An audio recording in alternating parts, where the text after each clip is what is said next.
চকরিয়ায় Purbani chair coach ও mini পিকআপের মুখোমুখি সংঘর্ষ, আহত 2। কক্সবাজারের চকরিয়া উপজেলার চিরিঙ্গা হাইওয়ে থানার আওতাধীন হারবাং লাল ব্রিজ এলাকায় পূর্বানী চেয়ার কোচ ও মালবোঝাই একটি মিনি পিকআপের মুখোমুখি সংঘর্ষের ঘটনা ঘটেছে। এতে মিনি পিকআপের চালকসহ 2 জন গুরুতর আহত হয়েছেন। মঙ্গলবার 26 মে 2026 সন্ধ্যায় এ দুর্ঘটনা ঘটে। স্থানীয় সূত্রে জানা যায়, দুর্ঘটনার পরপরই স্থানীয় লোকজন আহতদের উদ্ধার করে চিকিৎসার জন্য পার্শ্ববর্তী হাসপাতালে পাঠান। খবর পেয়ে চিরিঙ্গা হাইওয়ে পুলিশ ঘটনাস্থলে পৌঁছে দুর্ঘটনা কবলিত যানবাহন উদ্ধার করে চিরিঙ্গা হাইওয়ে থানায় নিয়ে যায়। এই ঘটনায় আইনগত ব্যবস্থা প্রক্রিয়াধীন রয়েছে।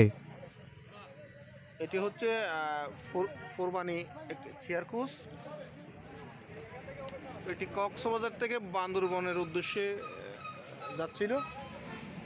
তো তাদের গন্তব্য যে হারবাং স্টেশন, যে লাল ব্রিজ এলাকায় এসে দুর্ঘটনার কবলে পড়ে গাড়িটি। দুটি গাড়ি মুখোমুখি সংঘর্ষ।